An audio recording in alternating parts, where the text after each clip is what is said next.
What's up, folks? What's going on? Welcome to episode 132 of the Spun Today Podcast, the podcast that's anchored in writing but unlimited in scope. I'm your host, Tony Ortiz, and in this episode, we're mixing it up a little bit.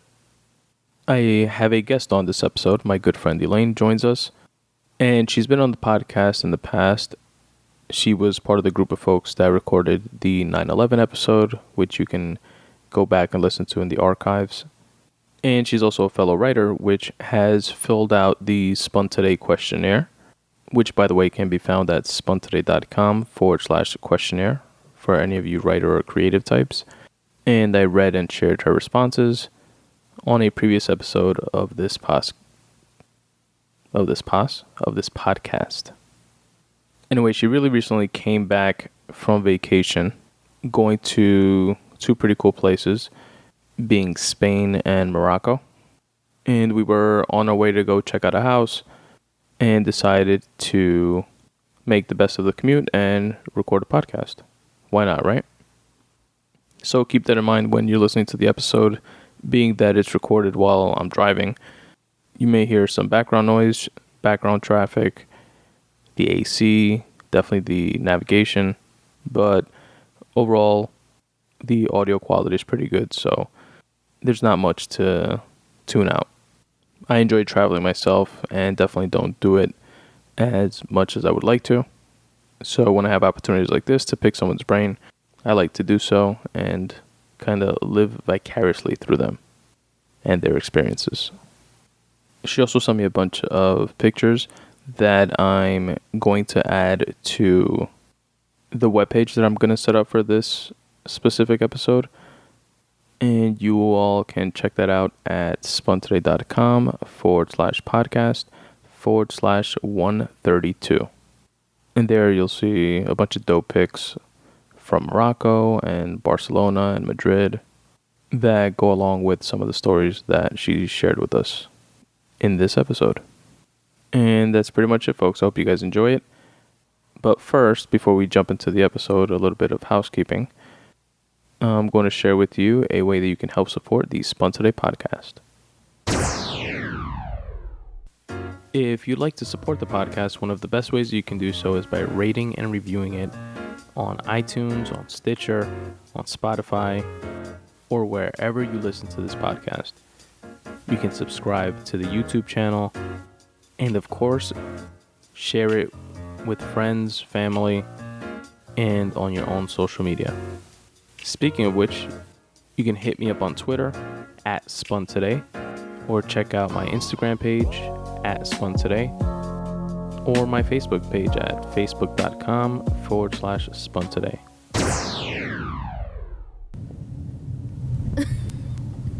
Where is this place that we're seeing today? In Cambria Heights. Cambria Heights, got it. All right. So, I'll do a whole intro, outro thing, as usual. But you just recently went on vacation to some exotic places. One of them was... You see, what constitutes exotic? Just places I haven't been to. Okay. So I'm guessing exotic has a different meaning for everybody. It does. So, I know it was a... Oh, by the way, folks, we're recording this in the car while I'm driving. So you'll hear the Siri navigation in the background. So one of them was in Spain, right? I think Madrid. Yes. The other one was Morocco. Correct. And I don't know what the third one was. Oh, no, it was just two countries. Ah, okay. So tell me about it. All right, so... What was your favorite? I want to say Barcelona was my favorite. And here's why.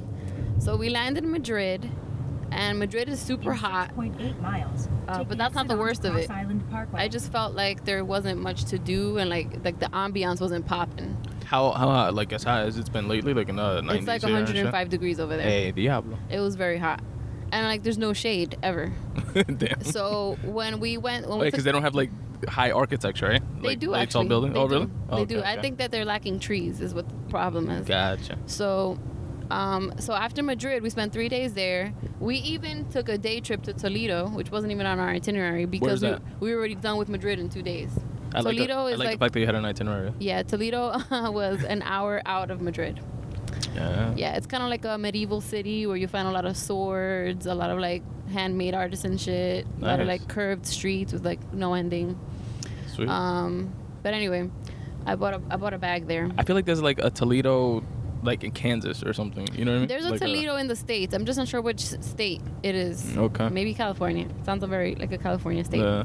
I mean, kind of name. Toledo. Anyways, so after Madrid, we took the bullet train, which I want to say was super cool and clean. They give you earphones. Nice. It feels like you're taking a trip on an airplane because it's super clean. It's assigned seating. You have to put your luggage to the side. They have space for the top, but not as big as like airplanes. Yeah. And they walk. You took the train from where to where? From Madrid to Barcelona. Nice. So it was a 3-hour train ride. I've always wanted to do that. Is that where? It's really cool. Where you sent me the picture of Pito's sister? Yes. So that's the train ride where I was able to catch up on some of my reading, which was I took the only one book that I took on this trip was Fractal. Fractal. Available now on Amazon.com or go to spuntoday.com/books/fractal. Exactly. So I got up to the point where they're like in the warehouse, like trying to figure out shit and how to solve it. Nice. I don't want to give too much away. All right, cool. But that's where I'm at, and I was very intrigued. But I fell asleep for part of the trip, and then when I woke up, it was like maybe an hour left on the trip, and I was able. So you started reading the book and it put you to sleep. Good. No. No. The opposite. So I woke up and I was like, ooh, a book. No, but honestly, the like a train ride, like a cross country. I don't know if that's considered cross country, but like a long train ride where you could see like the cities like pass by or trees or like whatever, just look out the window. It's like super I've always cool, wanted to and do it's that. like seamless. You don't feel like you're on a rackety like train. It's like super seamless, like you're on a bullet. Like you just like on that what is it? Long Island Railroad? No, the movie with that girl who has like Euro a bird. Trip? No, the bird. Scoozy. No. Oh my God. The Hunger Games. Remember when they take the bullet train to like the city because they're like gonna be like feasted and whatever? I do not. Anyways, so it was like that. It was like super like modern. I guess compared to New York stuff, I was super impressed because it was just clean and like in good shape. True. But anyway. Oh, and did you know that they had the timetable on European trains like 15 years ago, and we just started getting those timetables like maybe in New York, like maybe like 3 or 4 years ago. What do you mean the time, like the schedule of the trains? No, not the schedule of the trains, but like, you know, when you're waiting on the platform and it says, oh, a train arriving in 5 minutes. Yeah. So it kind of, you know, for people who have anxiety, it's like a very big thing because it's like, oh my God, when is this train ever coming? I'm gonna be so late for work. Yeah. Mind you, the thing tells you, okay, you're gonna expect the train soon. That's crazy. So they've had that for years, the technology, and their public transportation is supposed to be like really like much more advanced, like anywhere outside of like New York and shit. It really is, and I was like, what? I don't know. I guess because I'm from New York, I kind of feel like we're at the center of the universe. Yeah. And that we're on top of things, and that we have like this whole like everything figured out, advantage, and like that we've got the best of the best, and like, but we really don't. Nah, in a lot of areas we don't. Like the subway system in New York, I think is like over 100 years old or 100 years old or some shit, and it's like super intricate, and I think it's like one of the largest in terms of like scope. You know, like how many different trains and different places it goes to and stuff like that. But it's just like old as shit. Yeah. And in terms of accessibility for like people with wheelchairs and shit like that, it sucks and stuff like that. I don't know too much about Amtrak because I've never really taken Amtrak, I think. But I just remember seeing in the news a bunch of them crashed a few times. Yeah. They always go off rails. And shit. They go off the rails, so it's kind of like whatever. It's not a good thing to think about when you're wanting to take trains. But I was on vacation and hopeful and positive, so I wasn't thinking about any of that while I was out there. They distracted me with all the nice stuff. Yeah. So moving on, I get to Barcelona. Barcelona was amazing. We went real quick though, on the train, do you get is there like food? Like can you sleep? No, drinks, they do have a bar cart. So next to us was a bar cart, and you can like order like drinks, cocktails.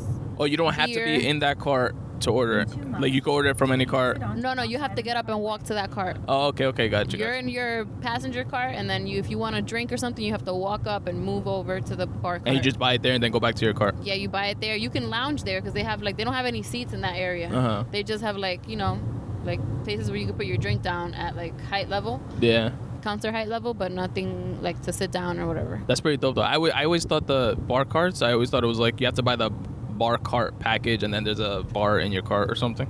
Maybe on some other like fancy trains like the one I'm going to later today, but I'll tell you about that later. Oh shit, nice. So Yeah, so we landed in Barcelona. We took a cab and we went to our Airbnb, which we stayed in Airbnbs both in Madrid and Barcelona. Highly recommend. I was about to ask you if you recommend it. Yeah, because the thing is that when you're on vacation, you're not really spending time in a hotel. You're out exploring. So True. to spend money like at a 5-star hotel that you're really just gonna sleep at and shower makes no sense. And how were the Airbnbs in terms of like safe and? Oh, they were safe and like, super clean and shit? They were like really straightforward. We went to the office that manages the Airbnb. We like picked up our keys and we obtained the Wi-Fi password, and then we were on our way literally. Nice. So we self-checked in. A lot of them were like with keypads. Some of them had keys and some of them were keypads. So that was that. You know what creeps me out a little bit about Airbnbs? What? Is like if they have like cameras, like hidden like nanny cams all over the place or some shit. Oh yeah, You know I see what I what you're mean? saying. No, they had cameras in the hallway. Okay. The exit onto Cross Island Parkway. I guess they want to make sure that whoever's entering is supposed to be there. But Yeah. in general, inside That the makes apartment, sense. I didn't peep any cameras unless they're like super hidden, like Yeah. behind the clock. You know what I'm saying? Yeah. But again, I wasn't paranoid. I was just enjoying my time. True. So we got there, and so Barcelona was great. We went to see La Sagrada Familia, which is a church. Which usually I'm not into visiting like churches on vacation because like I figure people come to St. Patrick's Cathedral here in New York, and Yeah. I'm always wondering why do they want to go see St. Patrick's Cathedral? Like it's not even all that. But this church in Barcelona, La Sagrada Familia, is Is it the one that I told you to go to? Oh no. Right. Then yeah. Turn left. Nice. So it is all that. Turn Because left onto Elmont I heard it on what pod? I think it was on Rogan's podcast. Like somebody was talking about it, and they were just talking about like the architecture of it, outside and inside, and like Yeah. the guy who built it and stuff like that. It's under construction, as a lot of things are right now in as I noticed in Barcelona. But the thing that I like the most about it is like the stained glass windows are phenomenal. Like you walked in there and you felt like a warmth from the warm side of the church, which was like the warm colors, orangey, reds, yellows. And then on the other side of the church, it's the cooler tones. So you get stained glass, like nice view of like greens and blues and like purples. In 3/4 of a mile. And it's just really interesting how they made it that way, because usually you go into a church and it's just like you have an image of a stained glass, like a saint or something, and then like whatever light shines through is whatever light shines through. But in this church, they specifically made it that way so that in the morning you would get the light from the cooler side, and then in the evening as the sun was setting you would get it from the warmer side. Wow, It's that's just a pretty nice dope. concept. Yeah. And it just looked really pretty. I took a picture in there with like no flash, just like regular from a phone picture, nothing, no special camera, and it looks like I used a professional camera because just like the lighting is so perfect. That's dope. But anyways, aside from that, I went to have some paella somewhere, like a local spot. I wasn't impressed. I feel maybe that's because the paella I'm used to eating here is different from the one over there. It's more Americanized. Yeah, maybe. Or maybe the one, just people here, because I've gone to like Spaniard places to eat paella here and it tastes good. I guess over there, maybe the spot we picked wasn't all that, but it just felt a little more like risotto-like instead of like ricey. Gotcha. But and I know Como asopado. paella is supposed to be like a wet rice kind of with the sauce. I know when I used to work in a Portuguese restaurant, like their paella is a little like wetter than others that I've had. So maybe it's just like and a I personally stylistic love risotto, but this one, like the paella over there, I wasn't feeling it. No. And the rice was just like a little undercooked. How'd you guys find the place? Did you like Yelp it or something, or just No, ask somebody? we just walked around and saw, oh, they have paella, so many choices, and we walked in. Nice. A lot of places we didn't really. I know I told you we had an itinerary as far as like cities we were going to, but we didn't have an itinerary so much as like what to what do there. places we were gonna eat at specifically and all that good stuff. So after that, we relaxed. Our Airbnb had a nice balcony. We took some photos. It was super cute. The architecture again was very nice, like back in the day, like some of the buildings you might see in like Tribeca, like that kind of architecture. So, what else? So I just enjoyed Barcelona. Just the vibe was different. It was a little bit cooler. I mean, it was still hot, but the fact that they have trees over there and that it's closer to the beach or to the water, whatever, you feel the breeze at least. Even if you're hot, you feel like a breeze coming through. Gotcha. So that was really nice. Just Did you guys go to the beach? ambience. We did go to the beach. How was that? So In half a mile, Turn right onto Cross Island Parkway. So what we did was we booked a day trip through getyourguide.com. We were able to book a day trip with a driver to head to Costa Brava because we heard that Barcelonita, which is the beaches right in Barcelona, is like super packed with tourists, and just like the kind of beach, like if you were here you would go to like Rockaway. Gotcha. So it wasn't really something we wanted to check out. Plus he said like all the locals never go to Barcelonita. Like they always take the hour drive to go to Gotcha. And that's Costa a Brava. good idea to follow like where the locals go, because they know like where the good spots are and shit. Yeah. Exactly, where you find clean water, all that good stuff. Also, they said there's a lot of theft on the tourist beach, because obviously people are not really paying attention to their things, and and then thieves know that they're tourists and they probably have like valuable shit on them. Correct. So we just went ahead and did that. So we went to Costa Brava. We had a great time over there because the water was nice. The guy showed us like the really bougie area of town, like where all the like rich people live in Blanes. And then we went to the beach. And then after that, we enjoyed like a local like lunch, which was really nice actually. I really enjoyed that lunch. What was it? You could choose from different options, but I had like the whole fish. So it was a red snapper, Turn left onto 100 prepared with amazing spices. And he showed us how to do a really cool tostada con tomate, which they call pan con tomate, as like an appetizer. So you basically take a piece of toasted sourdough bread, you take a garlic clove, you don't have to necessarily peel it, but you just have to cut part of it so that you expose part of the garlic. And then you rub it, like if you were rubbing an eraser on a paper, you rub the garlic clove on the sourdough bread. You just rub it, and it gets the flavor of the garlic. And then you put it to the side. So there's no chopping involved or anything. And after that, you take a tomato and you do the same thing. You don't have to slice a tomato. You just slice a piece so that it's exposed, and you rub it on the tomato, on the thingy. After that, you put some. After that, you put some olive oil on it, then some salt and pepper, and then the icing on this pan con tomate is the jamón ibérico, which feels like a prosciutto. Yeah, I was about to so say that. It is amazing. You just put that in your mouth and it's like so good. But we will No, finish it. So then we ate that, and then and then they brought us some other like bocadillos and like croquetas and stuff, and then we had our main dish, and then we had dessert, which I had what was it that I had? Oh, I had like a creme brulee. Destination is on your right. It was really good. 114th Avenue. So after that, we just drove back home, and we relaxed because a long beach day makes you pretty tired in general. Yeah, hell yeah. But we did a lot of stuff. We found a hookah bar. It was run. Oh, that reminds me. So it always says like a Dominican dicho that's like, ¿Pa dónde van? Pa la playa. ¿De dónde vienen? De la playa. Exactly. That's how it is. But we found a tour guide, and he was obviously gay. So cute. Why obvious? Because he was obviously cute and very well spoken, and like with just you had a good vibe, and of course he was gay, and of course he actually was married. So he told us, I asked him like, sucks for you. Where did you meet your spouse, whatever, and so we went into a whole conversation. He actually met the spouse on Tinder.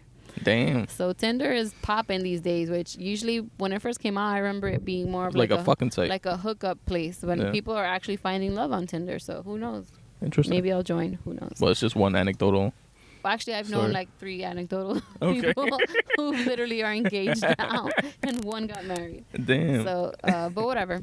People are using it more like to meet people, because you can't even meet people in real life these days because you're so busy driving around or going to work or like having your second job or doing your like hobby that you don't really meet people in general, I guess. People are keeping themselves too busy. Yeah. But after that, so we eventually found a hookah bar, and it was run by people who were hard of hearing. So when we first got there, we saw people signing to each other at all times, and we were like, that's odd. Like, all these people are deaf. And it turned out that after I looked on like Google and I read some reviews, they're like, oh yes, it's run by some people who are hard of hearing. So not everyone is deaf, but most people are. Wow. So it was pretty cool though, because our bartender was like really nice, and he was telling us to try the black paella, which is a paella made with black rice. It's like the squid with the squid. I think so. Yeah, I think so. So we took the recommendation, and we said we would come back. But eventually we didn't come back because we found something else to do. Gotcha. But it was a nice time. So Barcelona has a really nice nightlife, and on top of that, they also have like really cool streets that you can like walk around at night.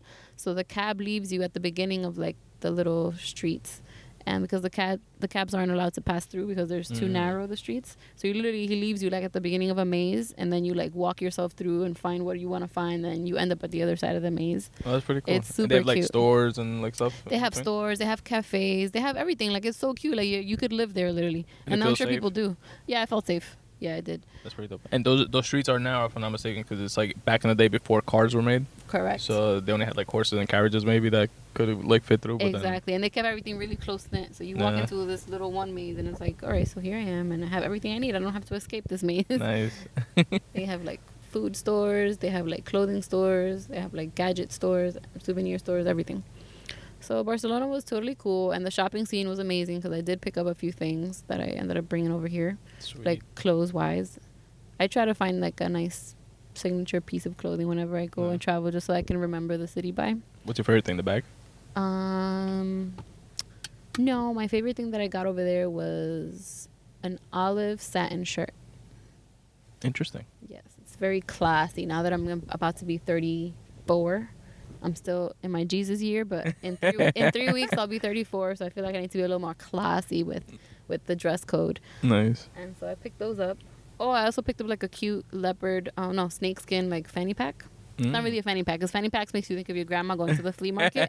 This one is like super chic. Fanny and, packs like, are in, yo. Yeah, it's like snakeskin. It's like a belt, and then it has a little pocket, whatever. So that was that. Everything went well. Anything else about Barcelona? Nope, that's it for now. All right, so let's pause this thing and come back and speak about the next country. All right. So next up, after Spain, after Madrid, after Barcelona, Yeah. right? You went to... So we decided that we wanted to go to Morocco. Quarters of a mile. Turn left And did your on accent change Boulevard. between Spain and Morocco? Or? It did not. I just felt inclined at this very moment to indulge myself with a little bit of British accent. Anyways. So yeah, Morocco was cool. Morocco, we did have a tight itinerary because we wanted to explore different cities in Morocco. So we landed in... Where is that? How far away from Spain was that? that was really only like an hour and a half flight. Okay. In half a mile, turn Like, left onto Linden It definitely Boulevard. took longer for us to board and like get our shit together than to actually get there. And Morocco is where, in Africa? Yes, Okay. Northern Africa. Interesting. So, So you went to 2 continents on this trip. yes, I did. But, you know, Nice. there's people that speak Spanish in Morocco because, you know, just proximity. Yeah, that makes sense. Also because of when, under, like, the Ottoman Empire, like, when folks were, like, the Turkish were, like, taking over and, like, trying to, like, convert people. A lot of Spaniards and, like, even Jewish people living in Europe went down to Morocco. Interesting. Yeah. Okay. So, anyways, so we landed in Morocco. First city we visited was Fez. Fez is known as like the first Medina in Morocco. Medinas are like cities. So it has the biggest Medina, I think they said on one of the tours. Is that where the Fez hat comes from? That little hat that monkeys wear that has like the little feather on top and it's like a little I purple don't hat? know. No, I don't think it's related. But anyway, in there we had a good time. We explored a Medina, which again it was even more intricate and like than the one that I spoke to you about in Spain, where like the cars can't even pass through. Mm-hmm. But the tour guide that took us, he was like, I grew up here. This is the only way like I know how to get around. Damn, nice. But yeah, so all of the Medinas pretty much start with a market because stuff goes in and out through the Turn left onto Linden through the beginning. Boulevard. Then turn So- right onto Cross Island Parkway South. People from the outside come and bring the goods to the market people, Mm-hmm. and then the market people like sell to the people inside the little city. Gotcha. So all the beginnings of all the Medinas always have like a little market that's I guess where I always imagined like Belle in Beauty and the Beast when she's Mhm. like, there goes the baker with the bread like always. So it's like a bunch of little like, you know, businesses just like trying to sell you things. Like they have the meats, the veggies. Does each supermarket or whatever like have like their own thing, or is it all like they all sell the same shit? So a lot of them are redundant. So a lot of meat. Mm. sometimes they'll have like camel meat, so they'll have literally a chopped off face of a camel, and you'll know that they'll have it hanging at the top, and that's how you know that this place sells camel Turn meat. right Damn. onto Cross And then they'll have a Island cow. Parkway South. Then keep left. They'll have a cow for like when it sells like regular beef Okay. and Keep whatnot. left. Like a cow hanging there? A cow head, like literally, not even a Damn. picture. It's an actual cow's head that Take somebody a slight took. left turn Interesting. To merge onto Belt Parkway west toward Kennedy So anyways, Airport. we went to Fez. That was cool. In Fez, we kind of visited the tanneries, which are like places where leather is brought to be like processed and like dyed for production of like products, Okay. like bags and leather jackets and things. So when we passed through, this guy's like offering us mint, and I'm like, no, thank you, no, thank you. He's like, Just some random guy in the street? in the beginning of the tanneries. And so the tour guide is like, take the mint. I'm like, okay. So when we go upstairs, basically the mint is 3.1 miles. Take exit 21A toward Rockaway Boulevard. the mint serves as kind of like your air freshener because it smells so bad up there that you literally have the mint up your nostrils, like Oh, so you can breathe in damn. something pleasant because it smells so bad. It's literally the butchers or whoever like unskins the animals brings those raw skins Like, to the tanneries, ooh, okay. and there they process them under some chemicals for like a few weeks. After it leaves that process, it moves to the second process, which is the coloring or the dyes. So you see all of this out in the open, so that's why you smell it, because it's out in the Damn. open. That's all this happens. And I imagine I'm picturing like mad flies all around. Yeah, Like yeah. no like dingy So- lighting kind of. So basically and then they have like people working indoors, like the women work indoors to like make the stuff, but outside is all men. And on the side of the chemicals, like they're like with boots Stay in the left 2 and like lanes. gloves and things. But on the side of the dyes, they're like barefoot and shit. They're like hopping from each canister to canister. They're like hopping around because it's all like made out of clay. It's all like from like the beginning of time. Like when people first started doing this, that's how it is. So you imagine like bunch 2 of miles. Take exit 21A toward Rockaway Boulevard. a bunch of like clay-like pots that are huge, like huge, like maybe the size of I don't know, of a small pond, maybe. Damn. Yeah, so it's like full of, instead of pond water, it's like dyes. So it's like all these big things. They use like these big sticks to like move them around. And is it like different colored dyes? Yeah, so they have like your blues, they have your reds, your Damn, that tan. probably looked really cool. There's a bunch of pictures online. If you ever look up the tanneries in Morocco, you'll see the picture. You That's didn't take exactly any what I from saw. those? I did take a picture. Yeah. Okay. So yeah, so that's what they were doing, and that's why we needed the mint because it just smells terrible. And the guy was telling me that that's something that people come from like other like families inside the Medina own that thing, but the people who work there are like foreigners, and they come from other cities or other towns to work there because it's like a rough job. Like you need to like really Gotcha. be like super like strong, like young and like with strength to do that kind of job. He also said that the most someone lasts working there is 6 years.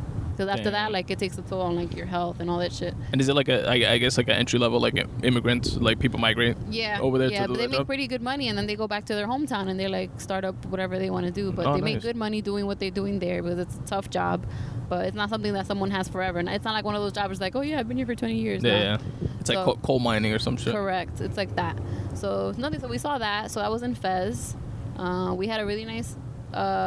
We stayed in a riad. So we didn't stay in no Airbnbs in Morocco. I don't even think that exists over there. It might, but we didn't look into it. What is that, Riyadh? A riad is just like a hotel. Okay. They just call it Use the riad. right lane to take I like how you said- 21A toward Rockaway Boulevard. I like how you said it so nonchalantly, like I know what the fuck a Riyadh is. I thought people have heard that term. I had definitely heard that term before going there, and I was like, "Oh, this is what they mean." You never seen like Fresh Prince, but like, "Welcome to my riad." No. Anyway. I've seen Fresh Prince. I love Fresh Prince. One of my favorite sitcom growing up. That and Saved by the Bell. Yes. But I've never heard Riyadh. No. Yes. So, anyways, moving on. Our guy at our bellhop at the riad knows 6 languages. Take the Damn. exit. So he's like, he's obviously a native of Morocco, but he speaks Spanish, English. He knows French. He knows a little bit of German, and he's like, "Estoy aprendiendo japonés ahora, pero es un poco difícil." Like Wow. he was talking about it. Like I was like, "I get it. Like, I totally get it. Japonés would be difícil." So anyway, so we were there. He was amazing. He was like super cool. He helped us fix our hookah, which over there they don't call it hookah, they call it shisha. Mm-mm. So 4.1 miles. Take a slight Which a lot of turn onto people- 4th Street. some people there don't really even smoke hookah because they're Muslim. So they don't really smoke and indulge in like alcoholic beverages or anything like that. I encountered that when I went to India, and we went to a spot, and there was actually 2 Muslim girls like in the full hijab, like, and the lady that we were with, which like was taking us around, and she like worked at the same place that I work for, but over there in India. And she like took us around, and she was telling us, she was like that's like those 2 girls, like if their families would see them or anything like that, they would be like disowned. Yeah, like disowned, and just like the families would flip on them because they're considered like really taboo. Their religion is like kind of like restrictive in many ways. Yeah. But so yeah, they don't really smoke over there. Actually, a lot of people think that like shisha came from Morocco, but it really didn't. It came from the Turks. So that's where that comes from. So, but it's not like it's not inherently like an Arabic thing. Okay. Or it came from Arabic people, or the Moorish people that came from Spain and were down in there. So, anyways, we did that in Fez, and every like time they had to pray, we heard the guy on the loudspeaker. Yeah. He's like, bah. I heard that. I don't know what they were saying. I heard that in India too, in like Muslim neighborhoods and shit. So it was kind of like weird to hear that because it's not something you hear here at all. Yeah. Like it's like total silence, and out of nowhere, someone's like da da da, da or like calling out in like their language. So then yeah. After Fez, we moved on to, we saw like a ruined city. It's called Volubilis. You ever heard of the lost city of Pompeii? Remember that movie Pompeii? Yes. But anyway, it's kind of like Pompeii, but in Morocco. So it's like a ruined city. Okay. So we went to see that. That was interesting. That must have been dope. That was kind of hot that day, like really hot. And there's no coverings because obviously it's like a ruin. So you're seeing like just architecture that's like out in the bare heat. Yeah. But a lot of it was very well preserved though, which is impressive because if someone, literally we were in Hercules' house. Damn. Literally in his house. And you could see the tile work that they did, the mosaic of like picturing Hercules with like other stuff. It looks exactly like it would. It just looks a little dusty, but it looks, you could see it. So anyway, moving on. After that, we went to... Do you have pictures of all that stuff? I do. Okay. I'm going to take some of your pictures if you don't mind and put them like on the website like for this episode, which can be found at spuntoday.com/podcast/ whatever episode number this winds up being, which is probably going to be like 132 or 133. So check it out, folks. Yeah. So then after that, we went to Chefchaouen, which is the blue city. So it's basically a city that all the buildings are like painted in a different shade of blue. So everywhere you go, it's very like picturesque. I think I saw it on your Instagram. Good pictures, yeah. So that was pretty cool. I like that. Everywhere you go, we had some Moroccan tea. We sat in a lot of rooftops because it's cooler in the rooftop. So wherever you go to a restaurant, you have to walk like 5 staircases, but like you make it to the rooftop and it's like shade and coolness, and you can feel the breeze. So that was nice. What else? As I was buying a souvenir, my friend was buying a souvenir because I didn't really buy souvenirs. I bought things for people, but they weren't like those like cheap souvenirs you find like little keychain stuff. Gotcha. So I was just accompanying my friend to go do that. So I found some guy that was like selling weed. Oh yeah. And I was tempted to buy some, but then I was like, if this ends up being like a bad weed, I'm like in another country with no insurance. Like I can't just run to the doctor and be like, something's wrong with me. But with weed, you don't have to worry. But if it was laced with like some other shit, like hash or like something like that, then sure about, yes. But I was like, perfect opportunity. The vibe was perfect too for that kind of like situation. Yeah. But anyway, moving on. That would have been dope. After the blue city, we went to Rabat, which is like the capital. There's nothing to see there, really. We had some nice lunch. A lot of the foods over there, they don't really serve it hot. It's like room temperature. But when you go to like a nice restaurant, like they definitely serve it hot. Okay. Like it's piping hot. So I had a lot of chicken tagine and chicken skewers or like eggplant or lentils, or split pea soup. They had a lot of stuff like that. They're also big on olives, which I don't eat olives, but they were always in abundance at our tables. Like, how here you come and sometimes people serve you peanuts or chips and salsa. Like over there, it's like olives. Nice. I like olives. And all different kinds too, like the red ones, like the brownie ones, the green ones, and the black ones. Nice. Moving on. After the Rabat, we went to Casablanca, and literally Casablanca is one of the like biggest cities in the world. Really? Like, and most populated, yes. It's also very like It felt like there was mad pollution in there too. Mm-hmm. But it makes sense. A lot of people, a lot of pollution. Mm-hmm. So there's nothing really to see in Casablanca, honestly. I guess that's what happens when you make a movie about a place. But that Casablanca. Yes, Casablanca. Okay. So we went, and it was just like, there's like this mosque that's like really nice and like marbled and like or whatever, but that was like really the only thing to see in Casablanca. There was like nothing to like, ooh, I went to Casablanca and it was like this classy place, and like, you know. Is it like modern? Like a modern city, or? Yeah, it's pretty much modern. Okay. It's not like Manhattan, but it's like Manhattan in the sense that it's like crowded and like a lot of people, and pollution and dirty. How's the architecture? Like a lot of buildings, like skyscrapers type shit, or no? Yeah, but they weren't like they weren't like in Europe where it's like, ooh, this is nice, like architecture. It was just kind of like random, regular buildings, squared. Gotcha. From Casablanca, we went to Marrakesh, which was our final destination. I really like Marrakesh. If I had to do it over, if I had to do the whole trip over, I would just go to Barcelona, skip Madrid, and then just go to Marrakesh, skip the other cities. Why skip Madrid? Oh, because it just wasn't really much to do there, in my opinion. Maybe if I found like another crowd, or maybe we went to a different area. But where we were, it was just like kind of like regular. But you definitely enjoyed Barcelona. It's like if you come to New York and you're like, I could stay in Brooklyn or I could stay in the Upper East Side. You know what I'm saying? Like, there's nothing to do in the Upper East Side, but there's lots to do in Brooklyn, and it's like it's colored with like the urban people of the city. Yeah. You know, like more culture. Yeah, I felt that was my vibe. Okay. So Marrakesh was dope. So Marrakesh was dope as well. We stayed in a regular riad, but for lunch we ended up going to La Mamounia, which is. Did you book them? Not to interrupt you, but did you book them in advance, or you just like walked into like a random one-on-one? No, I booked them in advance. Okay, cool. Yeah. So I was on a website called kimkim.com.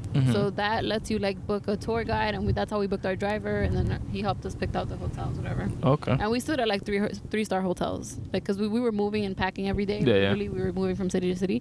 We were like, we don't need to stay in a very good hotel every time we sleep somewhere. Yeah, true. So we stood in 3-star hotels. That makes sense. Not a shithole and not a fancy so hotel. So it's clean. It's got a shower. It's got a bed, and it's not like running around with rats. True. But it's not like, oh, here's some like napkins folded like a dove. You know what I mean? Yeah. So then, for lunch in Marrakesh, we went to La Mamounia, which is a very big 5-star hotel. It's really nice. They even have a Christian Dior inside of it. Damn. Yeah. And Maluma stayed there when he went to Marrakesh. You know Maluma, my husband, on the Lowski. Yeah, so I was like, I want to go where Maluma was at. So it has a nice pool, and it has like a really cool, situation. So we spent the day there. So it's cool that like even though we didn't stay there, we were able to experience it. And the food was on point. Like everything was delicious, and the service was impeccable. Nice. The service there, oh my gosh, the guy like before you even got halfway through your water, he was coming back to refill your water. Like they brought us a Coca-Cola like in a little like metal caddy. It was like the Coca-Cola had its own like entourage. Damn. They serve it with like sliced lemons, and it was like so nice. And just the food was amazing. What else? Oh, also in Marrakesh we did do a camel ride. So the camel ride, it was supposed to be a 2-hour camel ride, but we stopped the guy half an hour in. Yeah. Because we were like, we're good. Yeah. It's too hot out here, and I was getting like seasick. I was about to on a camel ride. Yeah. I was about to say 2 hours sounds horrible. I did a camel ride in the Bronx Zoo.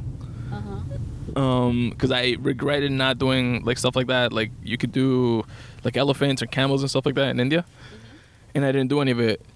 Not because I didn't want to or anything, but it like didn't come up, and I didn't think of it. And then somebody else that I work with wound up doing a camel ride in India, and I was like, oh fuck, I wish I would have done that. And then I had a trip planned to the Bronx Zoo with Soyla and her sister. And we went, and they actually had camel rides there, and I was like, oh shit. And I did a camel ride that was literally like una vuelta a la manzana of like a little. And that was enough for you. It was like literally 5 minutes, the whole thing, and I was like, yeah, that's good. No need for more. Yeah, 2 hours sounds horrible.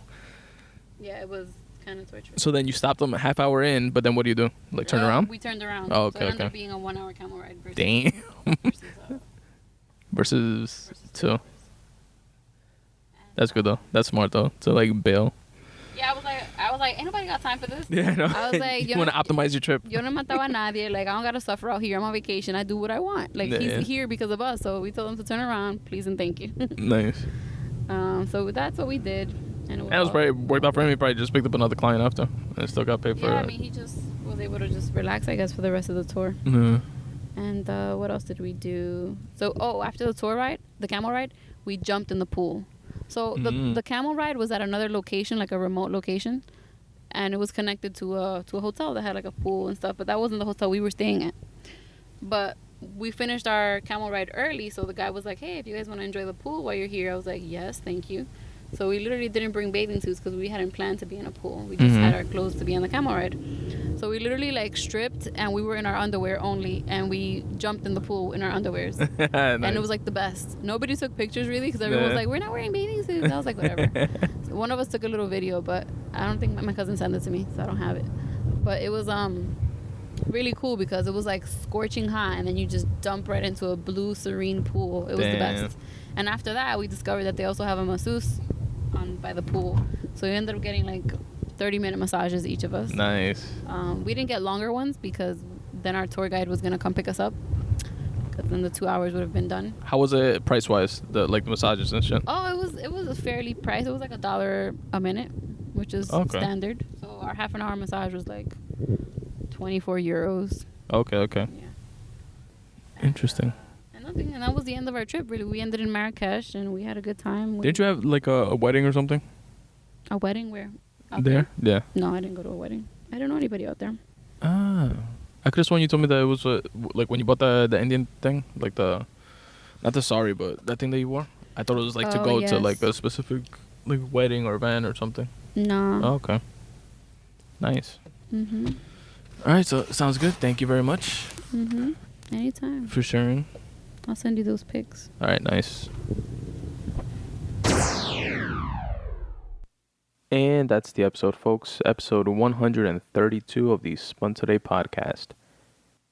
If you want to check out some of the photos of the cool places that Elaine mentioned, go to spuntoday.com/podcast/132 and check them out. Until then, vibe out to some music for a bit and then listen to a variety of ways you can help support this podcast if you choose to.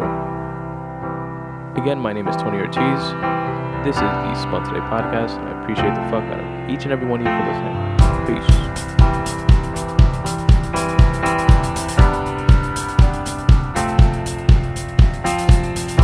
I feel a change in the weather.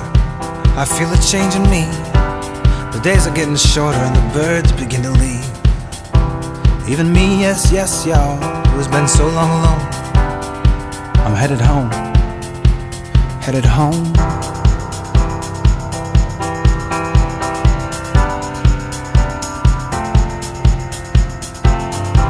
The nights are getting colder now, and the air is getting crisp.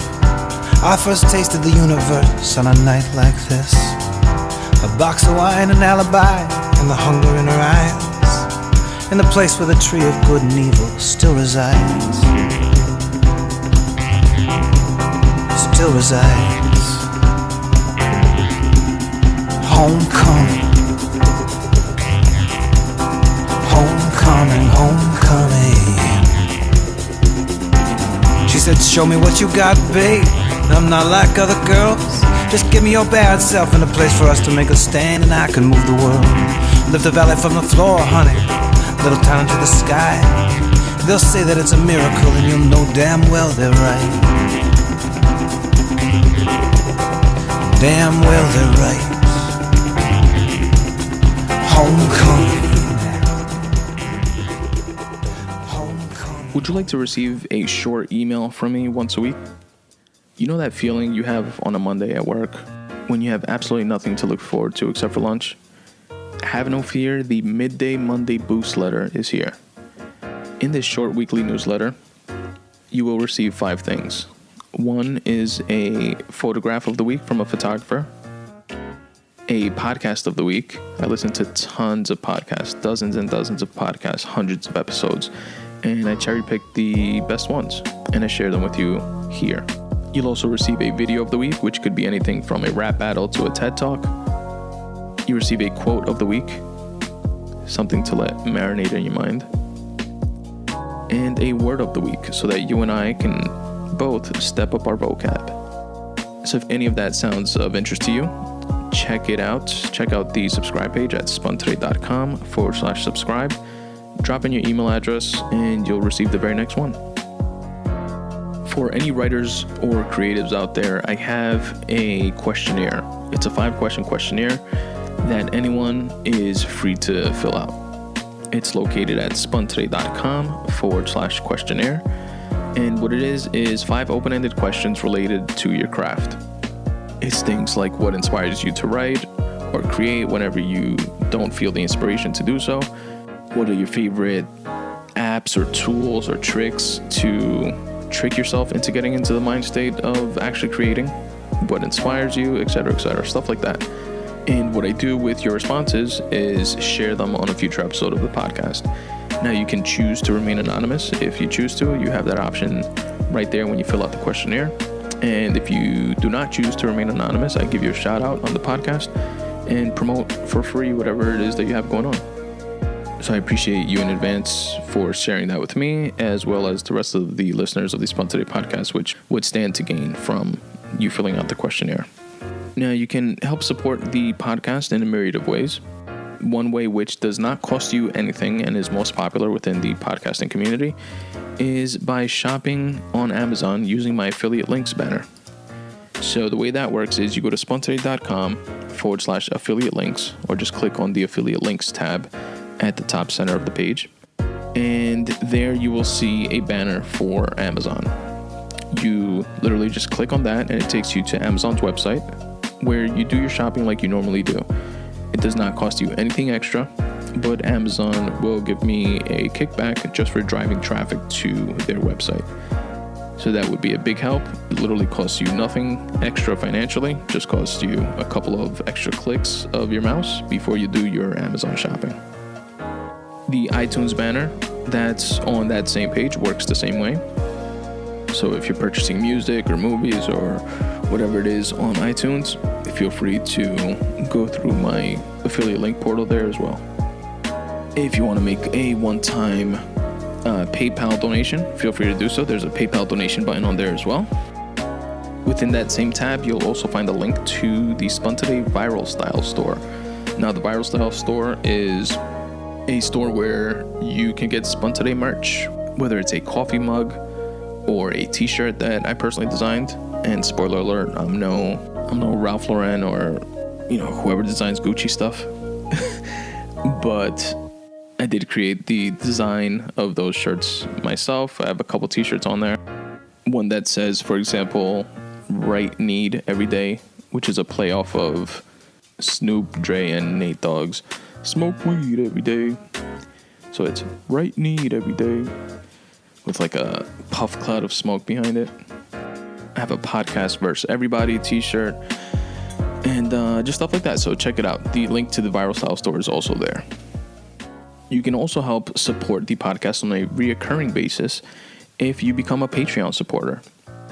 Now, Patreon is pretty cool, and there's a little video explanation of what it is and how it works, but I'll try to do my best to summarize it here. Basically, you sign on to Patreon, which is a free service, free account, and you can support not just myself, but any other podcasters or creatives that also have Patreon pages. And you can choose to, for example, donate $1 to them on a per episode basis. So the Spun Today Podcast has 2 episodes a month. So if you donate $1 to it, it'll be $2 a month, basically. And you set it up, and it just happens automatically on a reoccurring basis. There are 0 fees. You can cancel at any time. No hassle, no bullshit. And it's a cool way to help support, and is much appreciated. And also, it's not just like for example, a PayPal donation, which is just that, but through Patreon, it allows the creator, in this case being myself, to set up a reward system, if you will. So if you donate $1 per episode, you are considered a tier 1 supporter.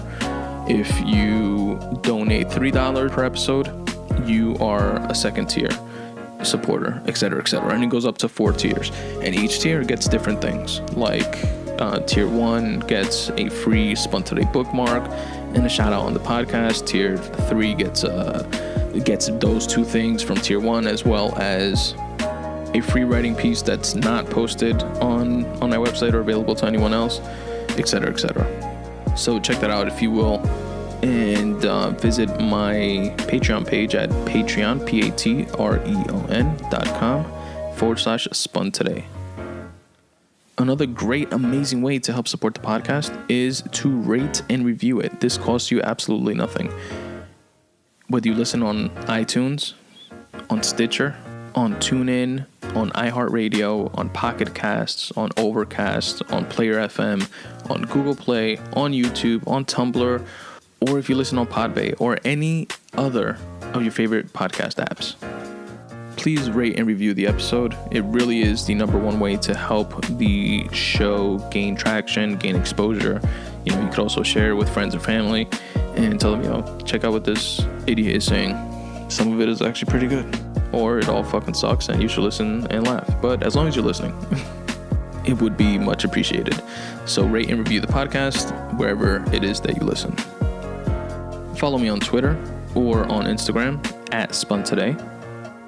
Like the Facebook fan page at facebook.com/Spun Today. Subscribe to my YouTube page as well.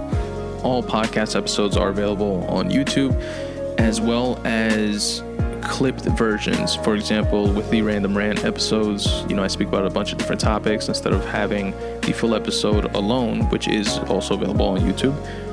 But you also have snippets of the different topics broken up into more digestible chunks. So check that out. You can also support by checking out my book, Make Way for You, Tips for Getting Out of Your Own Way. It's a quick, short read if you're looking for some inspiration and motivation. And you can find out more about it at spuntoday.com/books. There you'll find a video of me telling you all how the book came to fruition, as well as a couple of audio excerpts. If you're interested, you can purchase it wherever books are sold: Kindle, iBooks, Kobo, in ebook or paperback format, which you can find on Amazon. Also, for being a Spun Today listener, I can also send you a free copy. Right there on that same landing page at spuntoday.com/books. Drop in your email address at the bottom of the page, and I'll shoot you over a copy in the format of your choice. And that's all I got, folks. Thanks again for checking out this episode.